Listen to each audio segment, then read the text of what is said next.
Hello everyone, welcome back to another video. My name is Ollie, this is Vokevvautomotiv, and today, basically, I wanted to show you my next modification I'm doing to this car, and that is installing a quick shifter. But first off, I want to apologise for the lack of content over the last 2 weeks. I know I posted 2 videos the other day, but I've been in France and I've been in Greece over the last 2 weeks, so this car has been sat redundant for the last 2 weeks and is absolutely filthy. Like, the dust has just built up in here is awful, so we're gonna have to do a good clean to this car eventually. But first of all, I've been wanting to get it done since I went on holiday, and that's to get the quick shifter installed. So I'm going to take through all the steps. I've got a guide here as well, and I'll show you if this cheap but effective modification is good for you to do on your Mark II Focus ST.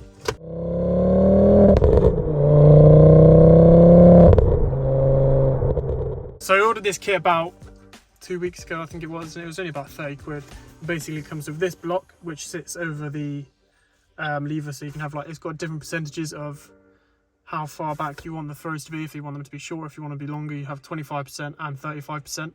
So the next bit of kit you get is this cable carrier position extension, I think it is, which basically sits in a slot to extend the carrier position of the cable, and I'll show you where that goes in a second. And then the final thing you get in this little bag is, you probably can't see it very well, but it's a little ball joint, so it's an extension for the ball joint from the linkage to sit on. So let's get it installed. So I do apologise in advance for the state of this car. It's horrendous. It needs to be cleaned. It's been sat for 2 weeks, but do look past that. So the first thing we need to do is get the gear gaiter clear. So basically all you do is pull this forward, and then it lifts up as easy as that, and then it gives you all the access that you need to get into where the positions of the cables and all the linkages and the carrier sits and all that kind of good jazz. So once the gear gaiter is removed, the next thing you need to do is remove the cable, I think it is, from the lever ball joint, and then we can move on to the next step. So as per the instructions, you see this here. Basically, you need to use a flathead spanner, and apparently it prizes off the ball joint somehow. And let's put it into fourth. Let's see if we can get off. I'll come back to when I got it off. So as you can see now, the cable is off of the ball joint, but that was incredibly hard to get off. Basically, I've accidentally damaged it a little bit there, but you need to get your screwdriver underneath and just prise it off, and basically, eventually, it pops off. But yeah, that was quite a mission to get off. So the next thing you need to do is basically, see where I'm pointing out there, that cable carrier needs to be moved out of position. So see how easy that is? 2 seconds. Basically, behind the position of the carrier where the cables are, there's like a little spring loaded bit, so you pull it back and then it lifts out the carrier, and then once it's lifted you should be able to, quite tight and fiddly, lift it away, so you've got our position like that, and then that reveals that void there, which basically then this fits like that into, and then we can move on to the next stage. So it's quite fiddly to get that bit installed, but basically make sure you loosen off the 2 4mm bolts, and then the back piece slides in behind it, and then that front bit sits in front there, and then next we'll get that carrier, the cable carrier, back fit in position.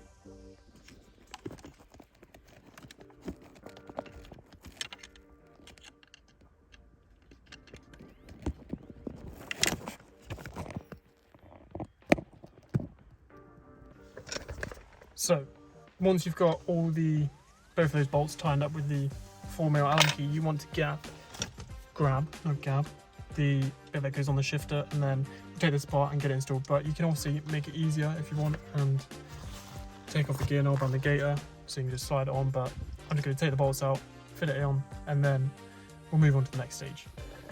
So the next stage, after fitting the inner bit, before we link everything back up like the cable carrier and that, basically you want to get the ball joint relocation bracket, which fits onto the gear lever, and I've just loosened the 4 bolts here and just left one of them on, and I'm going to fit it to the gear lever, and then we'll get the get the little ball joint on, so that's the extra extension for the cable to fit on. So we'll get this on, get that fitted, and then I'll show you the next bit. So as you can see, I've got the I think it's called a relocation bracket. Yeah, relocation bracket. So basically that fits onto here, and I took all the 4 bolts out in the end because leaving one in, it didn't fit on the lever. So basically I've got all 4 fit on now. I'm basically going to leave them loose. I need to loosen that one a bit more, and I'm going to move it onto here into a position where I feel like I want it to be comfortable, and then I can fit the little ball into these 2 positions here. I've got either 25% or 35%, depending on how much play, I guess, or travel I want to have in the short shift. But I'll get this in a position, tightened up, and then we'll fit the little ball and then the cable linkage. So now that the relocation bracket is sat on the gear lever here, basically underneath where the previous ball joint is, there's a little gap underneath on the bottom side of here, which basically, you see where the ball is there? This sits right over the top. You tighten it up and then you fit your ball joint into there in either the 25 or, I don't know if you can see it, 25 or 35 position. I'll tell you what, it does look pretty easy, but it has been a right faff. There's some, so like, I've got quite big hands, and basically the areas that you need to get into are quite small, and if you don't already know the procedures of it and what you need to do, then it is a bit of a pain in the bum. But basically the people I got it off sent me all these instructions, which have made it super simple, super easy, and I bought this again for 30 quid. I got it off eBay, so I'll mention what these guys are called, so if you can find it yourself and you can go and get it yourself. And yeah, so far so good. It's been really easy to install, even though it has been a faff. Yeah, should be quite good.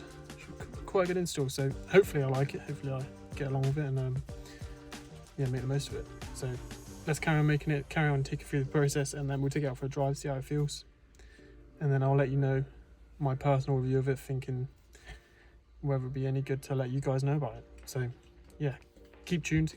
What am I trying to say? I don't even know at this point. So yeah, just keep on watching if you want to watch it to the end of the video to see how it is. Yeah, let's keep on going. So there you have the joint relocation bracket fitted. Basically, when you tighten it up, do obviously corner to corner to corner to corner, so it fits on evenly. It makes it a lot easier to fit. Basically, I fitted it first, doing the top 2 and then the bottom 2, so it basically went on an angle. So I had to take it back off, put it back on, and then I did the corner to corner to corner to corner, that way, bang bang, and it's gone on a lot better, a lot easier. It's nice and tight now. And then we can get the cable fitted back into the cradle down there, and then the ball joint fitted on there, and then we should be nearly done with it. So only a few more steps left, I think, and then yeah, we'll take it out for a test drive, see what it's like, and then I'll let you guys know if I recommend it or not. Probably will recommend it. It's only 30 quid, what can go wrong? Famous last words. But yeah, anyway, I'll move on to the next bit, and then we're nearly done. So what you can see from this is that I've fitted mine in the 25% position, and now I need to, take you in here, is get this cable lever and put it into its bracket there, and then get the top of it, and basically that will sit over the top of there. So there you have the cable and the cradle all fitted, and basically it does feel really nice actually. It's really short, still quite precise. Yeah, so all we've got left to do now is chuck that back down.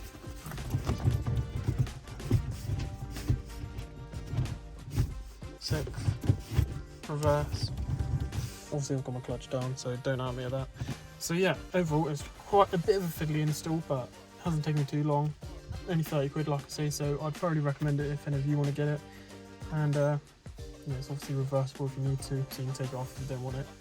But the one thing I would love to get to this car, I know you can get like Ferraris, all that kind of jazz, but I don't know if anybody does like a metal gated bit for this, because I'd love to get rid of this and have like a metal gated shifter in here, because I think that would look awesome and have the cool sounds and all that changing gear, but yeah, so far it's really short. So there you have it. I know it's probably not the best video in the world, but hey ho, that was just a quick and easy guide of how to fit a quick shifter for a Mark II Focus ST, and I thought it was relatively easy. There was a few fiddly bits, but if you take your time, you don't drop anything, then it makes it a lot easier for yourself. And yeah, I'll bring out a video maybe in the next couple of days of basically a point of view and give you a review of how it is to drive with it and let you know if it's worth buying or not. So obviously I can always take it out if I don't like it. It's such a quick and easy thing to take out. It's a lot easier to take out than it is to put in. But yeah, I'm gonna bring the video to an end there, I think. So if you've liked the video, then obviously go give it a like. If you've got any comments that you want to put down below, any questions that you've got for me, then please put them down below and I'll try my best to answer them. I should be pretty easy at answering them. And then if you've got any comments of modifications that we can do that are relatively cheap that I can do first, that you maybe not wanting to do straight away, then put them in the comments below first and I'll be more than happy to do those modifications. And if you want to subscribe as well, we're nearly at the target of what I wanted to hit by October, which was 100 subscribers, which we're really close to, and I think we're going to hit it a lot sooner. So I know 100 is a small number in a big world, but at the end of the day it means a lot to me. It's progress at the end of the day. Something's better than nothing, and we're going in the right direction. So I'm really enjoying these videos. I hope you are too. I've been Ollie, this is Vokevvautomotiv, and I'll see you in the next video.